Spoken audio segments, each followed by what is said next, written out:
مرحب تھا جو دوہرے ہیلمٹ پہن کے دوہرے خوت پہن کے آیا تھا. دوہرا خوت پہننے کے باوجود جیسے ہی حیدر کا نام سنا گھوڑا موڑ کے بھاگنے لگا.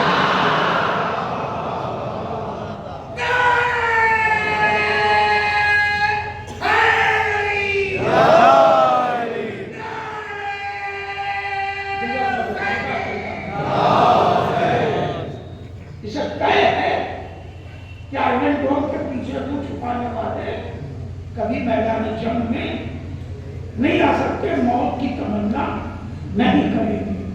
قرآن نے کہا کہ تم سچے ہو تو تمہارا الموت ان کنتم صادقین، اگر سچے ہو اپنی بات میں اپنے دعوے میں تم مرنے کی تمنا کرو. یا کہ چپ ہو گیا قانون؟ کیا چپ ہو گیا قرآن؟ نہیں، قرآن چپ نہیں ہوا. 1400 سال پہلے قرآن نے آیت میں ان کی نفسیات لکھی، وَلَا يَتَمَنَّوْنَهُ أَبَدًا، یہ کبھی مرنا نہیں چاہتے.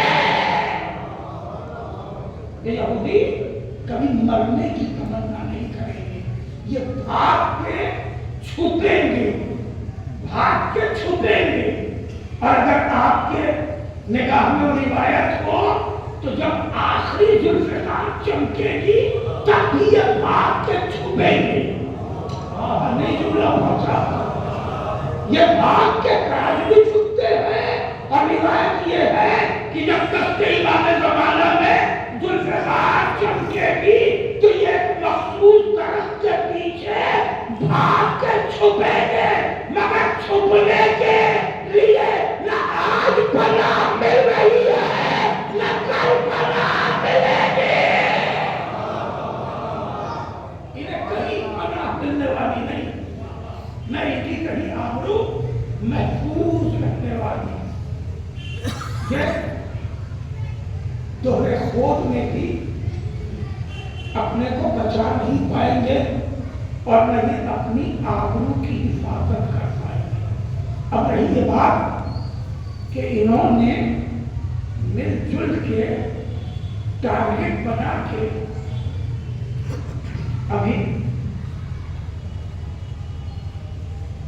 واشنگٹن پوسٹ سے کس نے لکھا کہ انہوں نے کئی 100 گھنٹے، اس کی ورڈنگ ہے، کئی 100 گھنٹے کا جاسوسی نیٹ ورک لگا کے ریسرچ کر کے یہ ٹارگٹ کر کے آقا خامنہئی کو مار پائے. کئی 100 گھنٹے ان کے جاسوسوں نے لگائے ہیں تب جا کر کے یہ کامیاب ہوئے.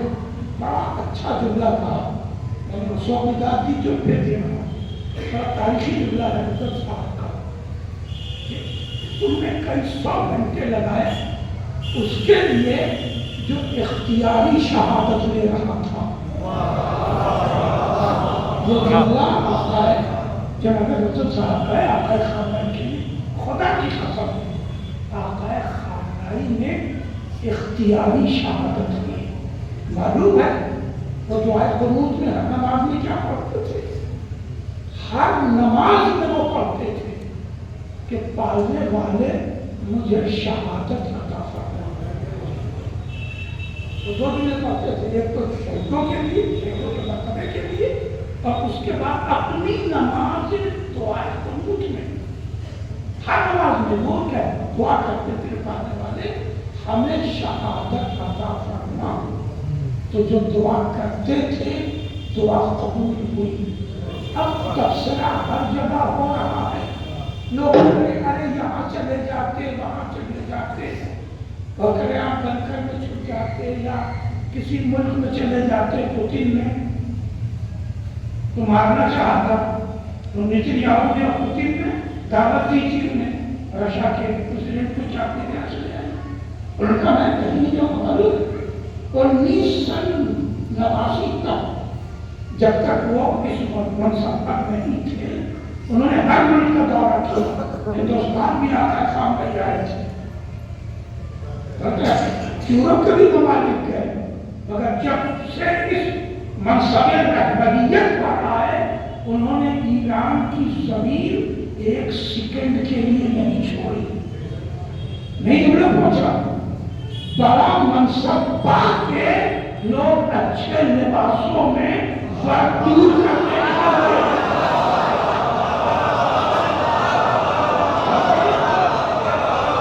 بڑا منصب پا کے اچھے لباسوں میں لوگ دور کے لیے نکلتے ہیں، اور سب سے بڑے منصب پر آنے کے بعد انہوں نے 1 منٹ کے لیے بھی اپنی ایران کی زمین نہیں چھوڑی۔ اور پھر دوسرا جملہ پہنچنا چاہیے کہ وہ اور کمانڈر ہوں گے جو فوج کے پیچھے رہ کے کمانڈ کرتے ہیں، اسلامی کمانڈر آگے رہ کے کمانڈ کرتے ہیں۔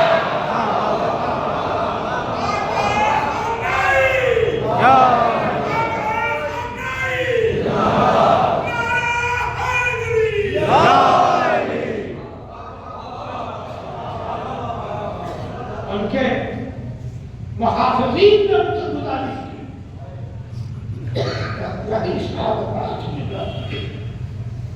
ان کے محافظین نے ان سے گزارش کی کہ حضور ایسا ہے کہ آپ کبھی منتخب ہو جائیں، بہت سی جگہ انہوں نے ایک ہی جملہ کہا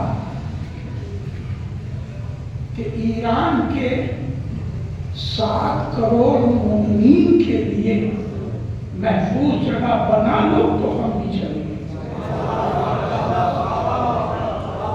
یہ جذب قوم کا تعاونوا علی البر والتقوی، یہ تقوی کی زبان ہے، یہ نیکی کی زبان ہے،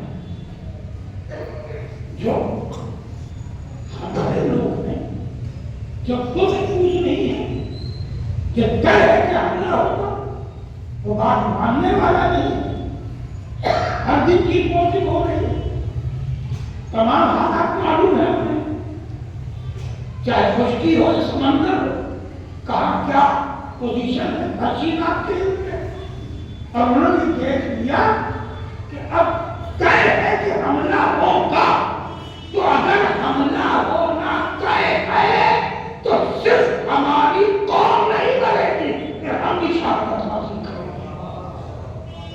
اس لیے انہوں نے کہیں محفوظ جگہ جانا، دوسری جگہ جانا، ایسے بھی جگہ محفوظ نہیں تھی، مگر ظاہر ہے کہ جاسوسی تھی، انہوں نے قبول نہیں کیا اور اختیاری شہادت قبول کی، اور شہید ہو کے انہوں نے قوم کو اور طاقت دے دی۔ جملہ پہنچے گا تو وہ جملہ حوالے کرو، دیکھیے ان کا مشن ٹوٹ جاتا ہے، ختم ہو جاتا ہے جو مر جاتے ہیں۔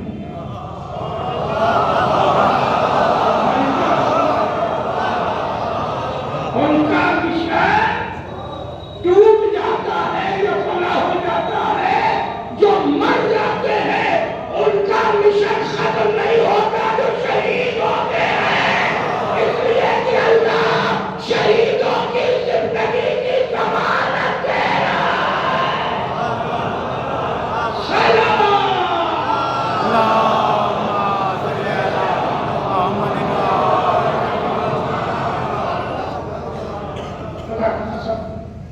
ایک عظیم کردار ہے، کس کی زاویے سے گفتگو کرو۔ 1939 میں آپ کی ولادت ہوئی، آپ نے چھوٹی ابتدائی تعلیم اپنے والد اور اپنے علاقے کے استادوں سے لی، کچھ تعلیم اور بڑی